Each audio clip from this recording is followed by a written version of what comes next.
You're listening to Real People's Media. If you don't know who we are, you will soon.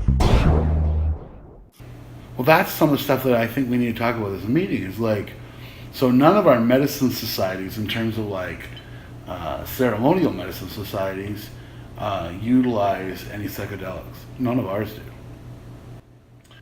Other indigenous people do, right? But uh, but I do know that certainly there are medicine people who go and participate in ceremonies like the North American Indian Church, and peyote is very prevalent in Mohawk communities, particularly in the East. It's a common practice and involved in a part of many of the Longhouse people's way of life. Like I know, like faith keepers and stuff who use that for their healing and part of their, like it's a part. And I'm not saying I'm not connecting marijuana with peyote, but I'm saying that it's not like that form, right? But in terms of like the society of like the Bear Clan and the society of people who make medicine, and that sort of like that group of people who have that responsibility and to take care of that work and make medicine and interact with one another and share knowledge and go and harvest and go and pick and take care of the sick people, like that's a prominent part of our world, right?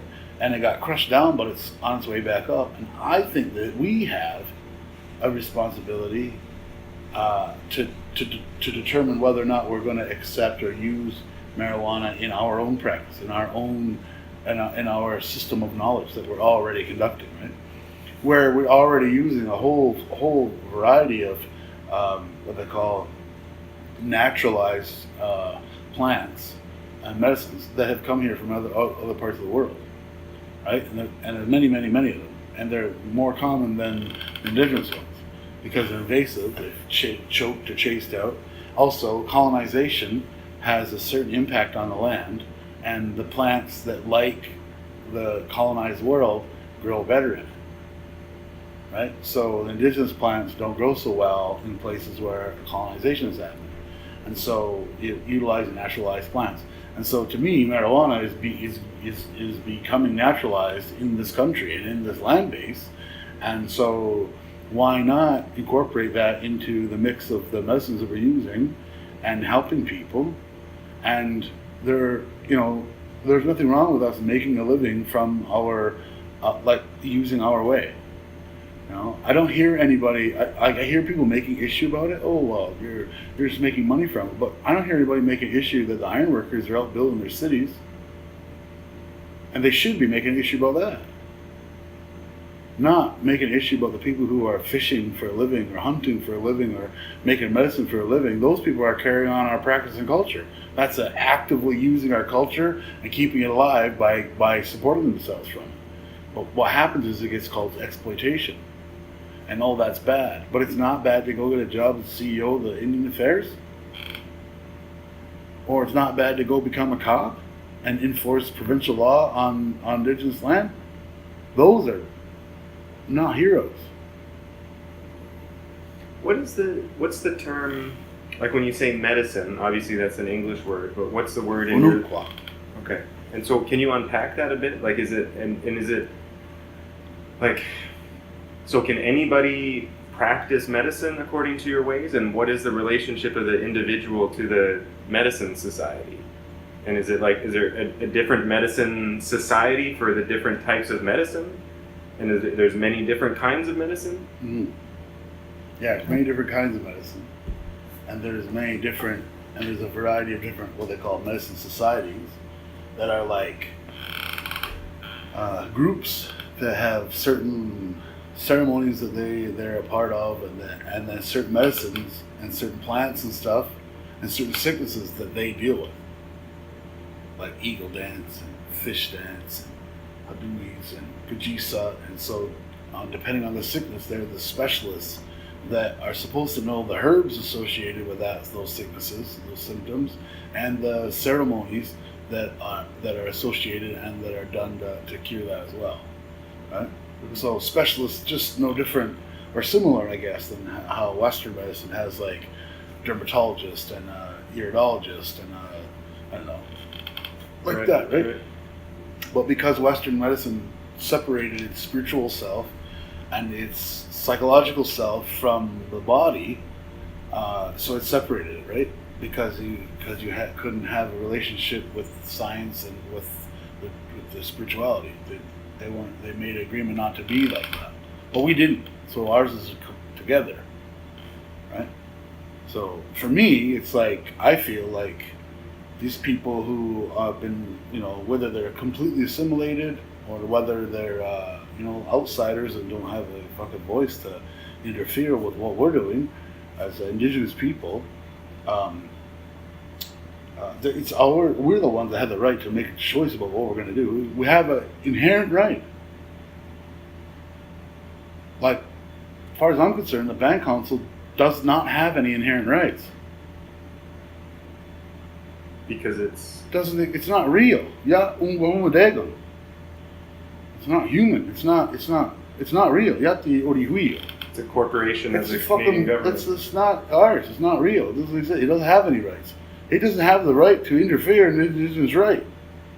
Just us, we have the right to decide what we're going to do, whether we're going to accept this or not. And so I'm struggling with it as a healer and as a medicine person, because I see that it has benefits, but I also see that there are negatives. And so me personally want to meet with other medicine people, not drug dealers. I don't give a fuck what they want, because I know what they want. Money, that's it. Right? I don't care. But I want to talk with other medicine people and other healing people to say, how do we deal with this? What's the best practice? What do we go from here, and how do we combat our outsiders outside of us who are allowed to live here because we can't throw them out, or outside agencies who have a vested interest to keep us from growing because they plan to make a bunch of money on it. Right? I want to talk about those things. Is there a provision, like, could you have, like, okay, so there's a bunch of different medicine societies. Mm-hmm. Presumably they arose at different points in time. I don't know. We don't even know. We don't. So, but can there be a new medicine? Oh yeah, for sure. Is there any examples that you know of people making a new medicine society, or like it? You were saying it was reintroduced at Kanenhariyo. Like, what did that look like? Well, yeah, it was reintroduced. Well, basically what happened was, you got to remember though, you got to take it into context that they made doing our ceremonies in Tibetan medicine illegal, right? And the Canadian government, in the courts or whatever, they didn't recognize, they couldn't see the difference between ceremonies and medicine. They didn't know it's the same thing, right? So they made our ceremonies illegal, and they also made, across the country, herbalism illegal, right until 1992. They didn't know they were together. For us, they're together. It's together. So even a lot of our ceremonial people, though, that we revitalize the ceremonies, don't know the medicines that go with the ceremonies that they're doing. They don't know the herbs that go with what. So they're supposed to be doing that, but they're just, lots of them only put the ceremonial part through and not know the herbal stuff that goes with it, right? Or what even the sicknesses that they're trying to cure. Yeah. And then we've got some herbalists, and I think what's happened is that because it's supposed to be all Bear Clan, but what's happened is that we, in this revitalization of our herbal knowledge and our medicinal knowledge, because every family and every person has a certain amount of knowledge that you're supposed to know about, right? It's how just your regular health, right? But we're talking about specialized people who that's their job in our society, right? That's their career. That's their and those people became few in number, and so you shared that information with who you could, closest to you quietly. Well, that happened to be your children, your grandchildren.